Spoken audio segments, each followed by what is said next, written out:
Hi guys, so I put two videos up and I got a lot of positive response, but the one thing people did mention is they'd like to see a guide, so here is my basic Katarina guide.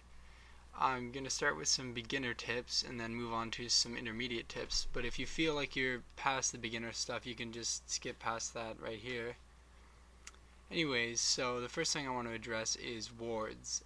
You'll notice in a lot of my kills, it will be we see someone with wards, so we basically just go gank them and kill them, and it's not really that impressive because it's 3v1 or something like that. But this thing is, wards make that possible, and if you don't have wards, you don't know they're there and you can't get those kills. So wards give you a lot of free kills. Do not underestimate the value of wards. Here's one video of me killing a Master Yi. This Master Yi actually had a triple kill before 10 minutes, so we were kind of scared he would dominate our team, but we set up some wards and counter ganked his gank and shut down his spree. The second thing I want to talk about is lane pushing. If you're new to the game, you may notice that a lot of the time people will say stop attacking creeps. This may confuse you, but what they're meaning is they want you to just get the last hits. So when a creep is weak, you hit it and get the gold, but if the creep isn't weak and you hit it, you're not getting any gold or anything from doing that hit. And what it will do is push the lane. So you'll see here, I'm usually under a tower or close to my tower when we come in for our ganks, and it makes ganking a lot easier when you have room to chase them and they're not under a tower. Although I do tower dive quite a bit, it's very convenient having 3v2 where they cannot run away. So that's what people mean when they say stop attacking the creeps. And lastly, in this beginner part, a lot of people have been messaging me saying, why don't you get Majai's Soul Stealer?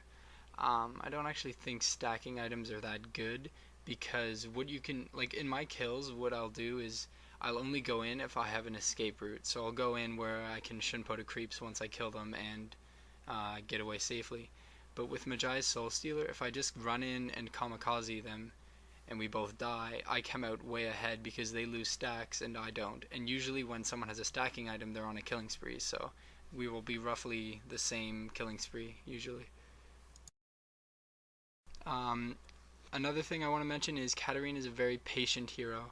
You have to kind of sit back and wait until the other team has committed to a team fight or committed to a chase in order to use your skills. I mean this also not only with your ult, but with Shinpo when escaping. Here's a clip of me escaping, and I use Shinpo quite late, but it's after they've popped all their stuns, and I can just run away after because they have no more stuns to hit me. The other thing is with your ultimate, you want to use it quite late in the fight. You don't really want to initiate with it. You want to jump in later with the ultimate, or else they'll just stun or taunt you and break the ultimate. Another thing is the game is more positioning oriented, not so much skill oriented. Here, this Vladimir pops his ghost and could have gotten away if we hadn't zoned him in and basically made it look like he just died. But if we hadn't have been so aggressive and ran around the tower, he could have just run away and got away. People think Katarina is a mainly ultimate one-button hero. This is totally untrue. When you kill someone, your cooldowns come up, so your Shinpo actually does more damage in a team fight. When using your ultimate also, the basic Katarina combo, I'm sure you figured out, is Shinpo on them and use your ultimate. But the thing people mainly forget is you can use your Q, the bouncing dagger, right at the end of the ultimate. So what you can do for this is Shinpo on them, press R for your ultimate, and then wait until they're right at the edge of the range for your Q. So you can actually press the Q button without breaking your ultimate, and it'll bring up the range.